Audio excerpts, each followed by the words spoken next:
وہ جوان جو ہی پروان چڑھا ان فوان شباب آیا تو اس کی پیشانی سجدے کے تقدس سے مالا مال ہو گئی، اس کی آنکھوں میں حیا اور شرم کے پہرے آ گئے، اس کے خیالوں میں پاکیزگی آ گئی، اس کی زندگی کے شب و روز نیکی کے ماحول میں بسر ہونے لگے، اس کی راتیں ذکر الہی میں، تلاوت کلام مجید میں اور دن یاد الہی میں روزے سے گزرنے لگے۔ وہ جوان جس کی جوانی اللہ کی عبادت میں گزری، کیونکہ جوانی اگر عبادت میں گزر گئی تو بڑھاپا تو پر نور ہے ہی ہے۔ سب سے مشکل مرحلہ زندگی کا جوانی کا ہے۔ شیطان زیادہ ورغلاتا ہے کسی شخص کو جب وہ جوانی کے مرحلوں سے گزر رہا ہوتا ہے۔ تو جس کی جوانی خیریت کے ساتھ گزر گئی اور اس نے اپنی جوانی کے تقدس کو محفوظ رکھ کے منزل تک پہنچا لیا، اپنی عصمت کے جوہر کی حفاظت کی، اپنی آبرو کو لٹنے نہیں دیا، اپنی آنکھوں کی شرم و حیا پر پہرے بٹھائے اور آنکھ کو برباد نہیں ہونے دیا اور اپنی زندگی کے تقدس کا پہرا دیا، تو جو جوان اپنی جوانی کو خیریت کے ساتھ گزار گیا۔ کسی نے کہا تھا نا، کتاب زیست کا ایک اور باب ختم ہوا، شباب ختم ہوا، ایک عذاب ختم ہوا۔ تو جوانی جس کی منزل تک پہنچ گئی خیریت کے ساتھ، عافیت کے سائے میں۔ مشکل تو بڑا ہے جوانی کو منزل تک لے جانا، خیریت کے ساتھ، داغدار نہ ہونے دینا، جوانی کے تقدس کو رسوا نہ ہونے دینا، عصمت کے جوہر پہ کالک نہ لگنے دینا، خواہشات کو غالب نہ آنے دینا۔ آسان کام تو نہیں ہے، مشکل کام ہے، لیکن اگر کوئی مشکل کاٹ گیا، جوانی کے تھوڑے سے ایام میں گزار گیا، اللہ اکبر۔ حضرت شیخ خطلی کہتے ہیں، داتا گنج بخش علی حجویری علیہ رحمہ کے مرشد ہیں، الدنیا یوم ولنا فیہا صوم۔ وہ کہتے ہیں دنیا ایک دن ہے، ہم روزہ رکھ کے گزار رہے ہیں۔ تو روزہ رکھ کے سارا دن گزر ہی جاتا ہے، دوپہر بھی آتی ہے گزر جاتی ہے، اور عصر کا وقت بھی آتا ہے گزر جاتا ہے، کھانے کا وقت بھی آتا ہے، چائے کا وقت بھی آتا ہے، سب کچھ ہوتا ہے لیکن گزر جاتا ہے، افطار تک بندہ پہنچ جاتا ہے۔ جس نے زندگی روزے کی طرح گزار دی، جس نے جوانی روزہ رکھ کے گزار دی، خواہشات کو بے قابو نہیں ہونے دیا، مشکل کام تھا لیکن اس نے مشکل کام کر دکھایا۔ اجر کتنا بڑا ہے، سنیے اللہ کے محبوب کی زبان سے سنیے۔ حضور نے ارشاد فرمایا جو سیدنا ابو ہریرہ کے ذریعے سے ہمارے تک پہنچا، فرمایا قیامت کے دن جب سورج کا رخ سیدھا ہوگا، زمین تانبے کی ہوگی، لوگ پسینے میں شرابور ہوں گے، کوئی ٹخنوں تک پسینے میں، کوئی گھٹنوں تک، کوئی کمر تک، کسی کو پسینے کی لگام دی جائے گی، اور وہ پسینہ ایسے نہیں ہوگا جس طرح یہ پسینہ ہے، اتنا گرم ہوگا۔ ابن رجب حنبلی کہتے ہیں اس پسینے کا ایک قطرہ اگر احد پہاڑ پہ ڈال دیا جائے تو وہ پگھل جائے، اتنا گرم ہوگا، بدبودار اتنا ہوگا، ایک قطرہ دنیا پہ ڈال دیا جائے، انسان کیا جانوروں کے دماغ بھی پھٹ جائیں، اس پسینے میں لوگ شرابور ہوں گے۔ لیکن جس نے اپنی جوانی کو عافیت سے گزارا ہوگا، کل قیامت کے دن جب کوئی سایہ نہیں ہوگا، اللہ اس جوان پر اپنے عرش کا ٹھنڈا سایہ عطا فرمائے۔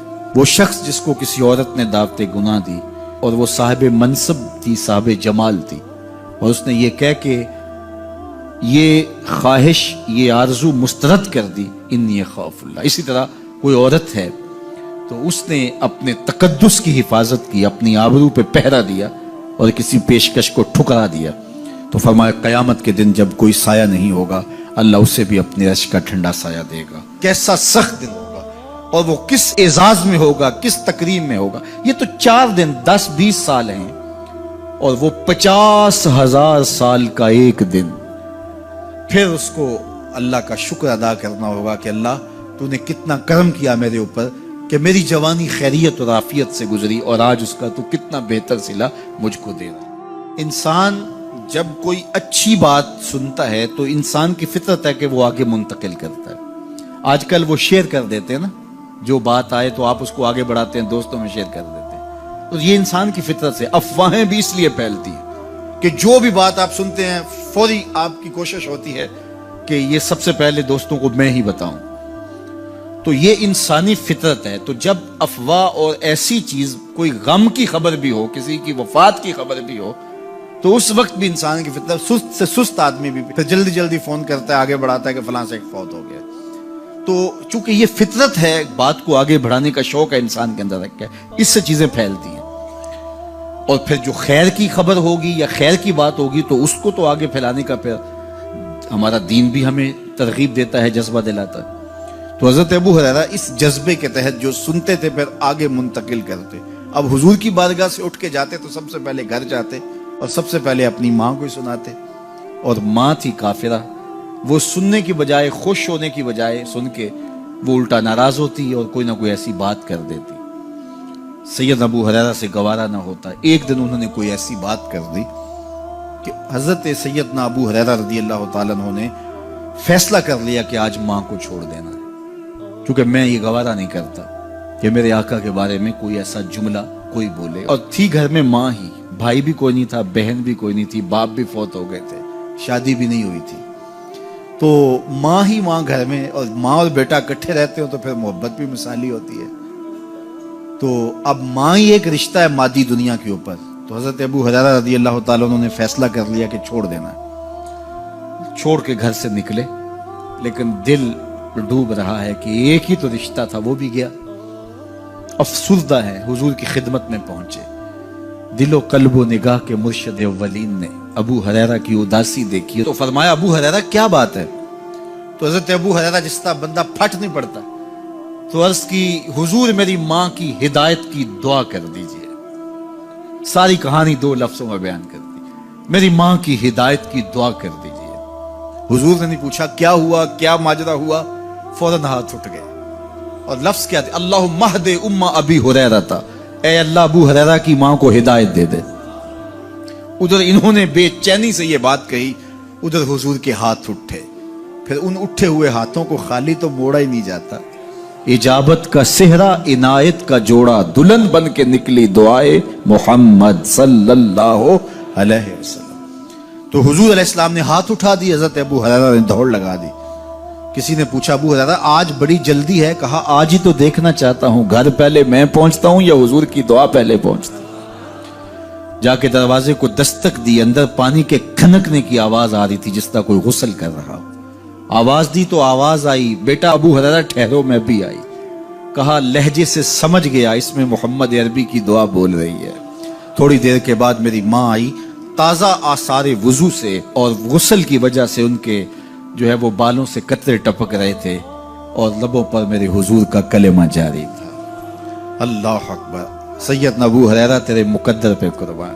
ایک سفر میں حضور علیہ السلام اور اصحاب گامزن تھے کہ راستے میں قیام کیا، تو ایک قبیلے کی صلح کروانے کے لیے حضور علیہ السلام تشریف لے گئے۔ وہاں کچھ تاخیر ہو گئی تو صحابہ نے حضرت ابوبکر صدیق کو کہا کہ حضور رک گئے ہیں تو نماز کا وقت جا رہا ہے، آپ نماز پڑھا دیجیے۔ تو حضرت ابوبکر صدیق رضی اللہ تعالیٰ عنہ مصلی پہ کھڑے ہو گئے۔ اب نماز شروع ہوگی، ادھر سے حضور بھی فارغ ہو گئے، تو آقا کریم تشریف لائے۔ تو آقا کریم علیہ السلام جو ہی تشریف لائے تو صحابہ کی صفیں بندی ہوئی تھی، حضور کو دیکھا انہوں نے راستہ چھوڑ دیا۔ پیچھے سے لے کر کے مصلی تک صحابہ نے حالت نماز کے اندر حضور کے لیے راہ کشادہ کر۔ کاش کہ یہ حدیث سب لوگوں نے پڑھی ہوتی اور امت میں اتنے فرقے نہ بنتے، اور یہ سوچ کبھی نہ پنپتی کہ نبی کے خیال سے نماز ٹوٹتی ہے۔ یہاں تو راستے چھوڑے جا رہے ہیں، یہاں تو پروٹوکول دیا جا رہا ہے۔ اللہ اکبر، اور یہ حدیث کہیں چھپی نہیں ہے، بخاری کے اندر چھپی ہوئی۔ اللہ اکبر، آقا کریم علیہ السلام تشریف لائے تو صحابہ نے راستہ چھوڑنا شروع کر دیا، نماز بھی چل رہی ہے اور حضور کا راستہ بھی چھوڑ رہے ہیں۔ بالکل حضرت ابوبکر صدیق کے پیچھے آ کے حضور کھڑے ہو گئے۔ وابو بکر لا یلتفت یمینا ولا یسارا، جب آپ نماز پڑھتے تھے تو نہ دائیں دیکھتے نہ بائیں دیکھتے، پوری توجہ انہماک ہوتا۔ وہ اپنی کیفیات کے جہان میں ڈوبے تھے اور حضور آ کے پیچھے کھڑے ہو گئے۔ صحابہ نے اپنے ہاتھوں کی پشت پہ ہاتھ مارنے شروع کر دیے۔ مکعن و تصدیہ، قرآن نے تالی لگانا، سیٹی مارنا، یہ شیطانی اعمال ہیں، لیکن ہاتھ کی پشت پہ ہاتھ مار کے متنبہ کرنا یہ مختلف مواقع کے اوپر یہ جائز ہے۔ تو اب جب حضور آ کے پیچھے کھڑے ہو گئے اور صحابہ سمجھے کہ حضرت ابوبکر صدیق ایک استغراق کے عالم میں ہیں، ایک کیفیت کے جہاں میں ڈوبے ہیں، تو انہوں نے اپنے ہاتھوں کی پشتوں پہ ہاتھ مارنے شروع کر دیے۔ تو حضرت صدیق اکبر سمجھ گئے کوئی غیر معمولی واقعہ ہو گیا۔ دیکھا پیچھے حضور کھڑے تھے، اللہ اکبر۔ تو حضرت صدیق اکبر مصلی سے سرک کے پیچھے آنے لگے، تو آقا کریم نے اشارہ کیا رکو، نماز پڑھاؤ۔ سیدنا صدیق اکبر اس کے باوجود پیچھے آ گئے۔ کبھی ہوتا ہے حکم اور کبھی ادب آگے ہوتا ہے، اللہ اکبر۔ حضرت سیدنا علی المرتضیٰ رضی اللہ تعالی عنہ کو کہا نا حضور نے صلح حدیبیہ کے موقع پہ، صلح نامہ لکھوایا جا چکا تو لکھا یہ محمد رسول اللہ اور قریش کی جانب سے ہے۔ تو عروہ نے کہا اگر محمد رسول اللہ مان لیں ہم تو پھر لڑائی کس چیز کی ہے؟ تو اس لیے محمد رسول اللہ نہیں، محمد بن عبداللہ لکھا جائے۔ تو وہ اس بات پہ بضد ہو گئے، اور اگر ایسا نہیں ہوتا تو معاہدہ ٹوٹ رہا تھا۔ تو حضور نے حضرت علی المرتضیٰ سے کہا کہ چلو رسول اللہ کا لفظ مٹا دو۔ عرض کی میں تو نہیں مٹاؤں گا، میں تو نہیں مٹاؤں گا، یہ نام میں تو نہیں مٹا سکتا۔ پھر حضور نے خود مٹایا۔ اب یہاں حضور نے کہا ابو بکر رکو، لیکن حضرت ابو بکر نہیں رکے، پیچھے آ گئے۔ اور پھر حضور خیر مصلی پہ گئے، نماز ہوئی، سلام پھرا۔ تو حضرت ابو بکر صدیق رضی اللہ تعالیٰ عنہ کو حضور نے کہا ابو بکر جب میں نے کہا تھا تم رکے رہو تو تم کیوں پیچھے آئے؟ تو سنو حضرت ابو بکر نے کیا جواب دیا رضی اللہ تعالیٰ عنہ۔ کروڑوں سلام، لاکھوں عقیدتوں اور نیاز مندیوں کے خراج ان کی چوکھٹ پہ عرض کرنے لگے ما کان لابن ابی قحافہ ان یؤم رسول اللہ صلی اللہ علیہ وسلم۔ حضور ابو قحافہ کے بیٹے کی جرت کب ہوئی کہ رسول اللہ کے آگے کھڑا ہو کے نماز پڑھائے؟ یہ ابو قحافہ کے بیٹے کی ہمت کب ہوئی کہ رسول اللہ کے سامنے کھڑا ہو کے نماز پڑھائے؟ تو ادب پہلا کرینہ ہے محبت کے کرینوں میں۔ حضرت ابو بکر صدیق رضی اللہ تعالی عنہ نے اگر حضور علیہ الصلوۃ والسلام کی اطاعت اور حضور کی محبت، ادب، فرما برداری اور جان ساری کے انوکھے باب رقم کیے ہیں، لیکن حضور نے بھی ان کو جو اعزازات دیے۔ ایک خاتون آئی مسئلہ پوچھنے، آقا کریم نے فرمایا پھر آ جانا۔ اس نے کہا پھر آؤں اور آپ نہ ملیں؟ تو کہا میں نہ ملوں ابو بکر تو ملیں گے نا، اللہ اکبر۔ تو اپنے بعد اشارہ دے دیا ان کی طرف کہ میرے بعد میرا نائب ابو بکر ہے، اللہ اکبر۔ عزتوں کی مسند اور عزتوں کی معراج اور عزتوں کے مقام پہ سیدنا صدیق اکبر رضی اللہ تعالی عنہ کو بٹھایا۔